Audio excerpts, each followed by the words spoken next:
Hello everyone. Today I'm making this video for my 30-day review of reviewing a high yield. It's a high yield farming bot with a stable coin stop loss anchor. Now, this script is catered just to volatility. If there's no volatility in the market, it still functions as just a normal farm bot. But with volatility, it has a built-in stablecoin stop-loss anchor inside of it.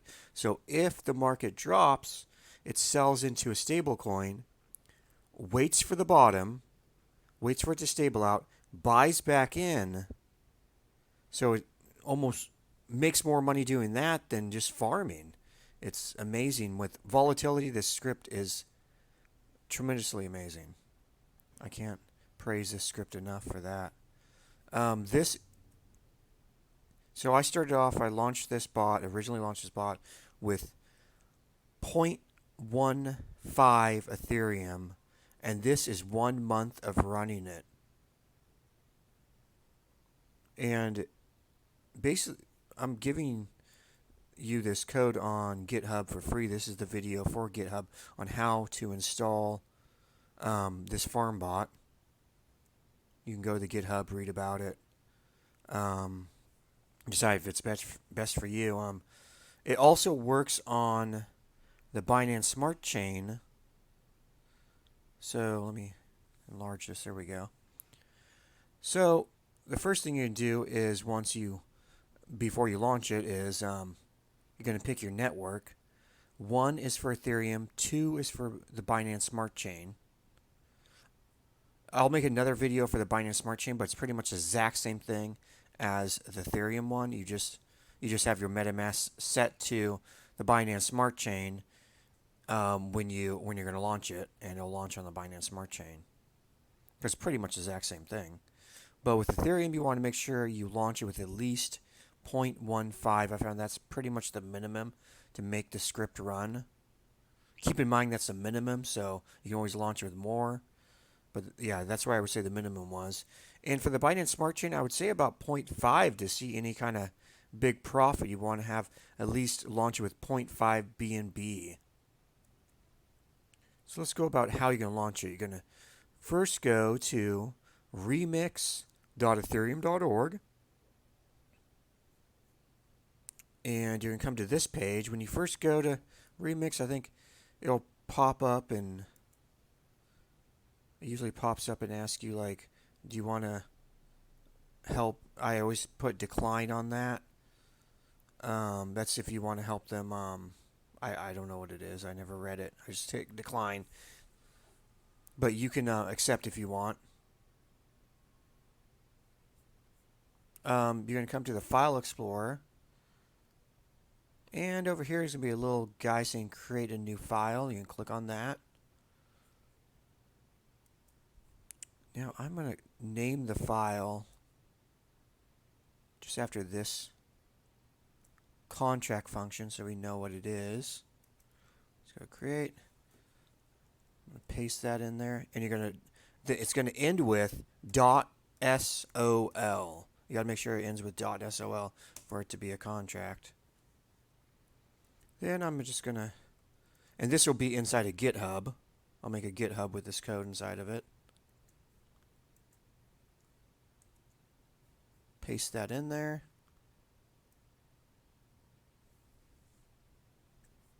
And then we're going to go over. So we have our contract made. It's in there. Oh, and you also want to, so let's say, so only thing you have to make sure you configure is if you're using the Ethereum or BNB network. And right now, default is set for 1, which will be Ethereum, and that's what I'm going to be launching it on. But if you're going to use BNB, you want to make sure you change where it says network here to 2. And of course, you want to make sure your MetaMask is on the Ethereum network if you're launching on Ethereum network. If not, you want to make sure it's set for the Binance Smart Chain network if you're going to do BNB. And that's the only real change you have to do on switching between Ethereum and the Binance Smart Chain on this contract. Besides, you have to make sure you fund it with a minimum of 0.15 Ethereum if you're doing Ethereum, or 0.5 BNB if you're using BNB. But that's pretty much the only change.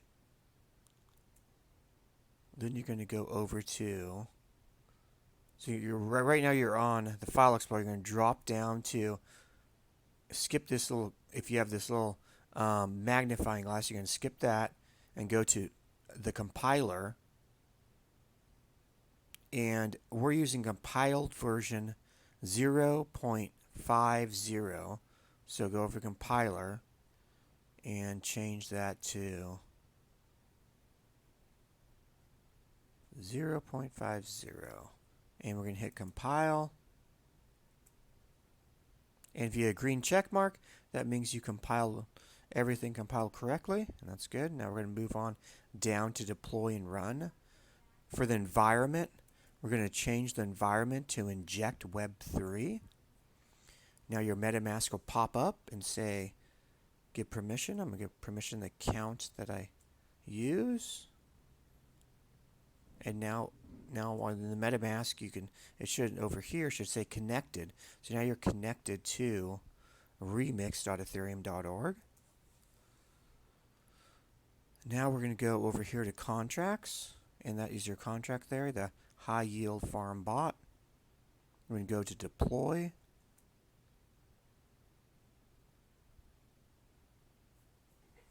And we're going to deploy that onto the Ethereum network.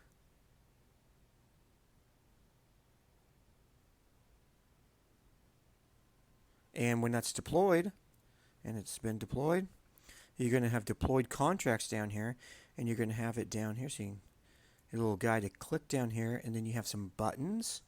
Before we launch our contract, or we already launched it, but now before we run it and get it running, we need to fund it.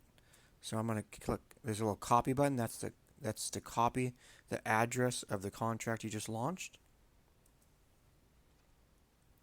So we'll go back to Remix. I'm going to send, and I'm going to send 0.15, which is the minimum.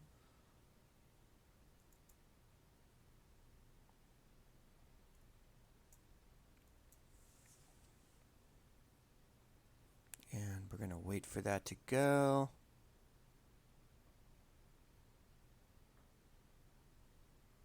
And once that is no longer pending, you can run the action button. So we're going to wait. There we go. So I want to make sure, check it, and it's no longer pending. It's through. So now we can run action. This is going to actually run our bot.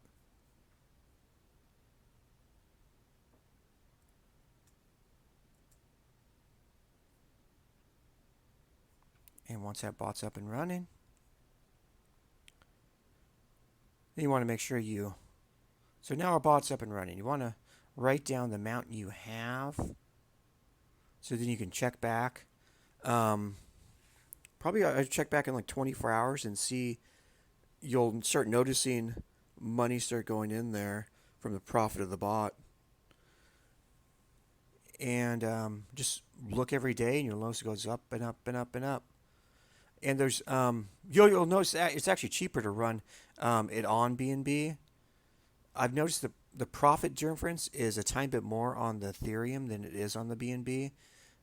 You get more from the Ethereum when you launch it on Ethereum versus BNB, but the BNB is cheaper, so it does kind of help those who don't have, because I mean, to launch it on the Ethereum network, we're talking about launching the contract, paying for that, paying for the funding fee for the gas fee in there of 0.15. So I mean, it comes out to be almost like $600 just to launch this contract on the Ethereum network versus BNB. You can launch for like $250. So yes, I understand it is easier on BNB, but you don't make as much profit. You're not going to make. I mean, look at these numbers. This is why I love the Ethereum network. But I mean, there's nothing wrong with the Binance Smart Chain. I'm not saying that. I mean, it's awesome. It's a good stepping stone for those who don't have the money for the Ethereum. But I think I covered everything. Please give a thumbs up and please subscribe for more videos. And I'll probably make one for B&B. Not today, but I'll get one up as soon as possible. Thank you for watching.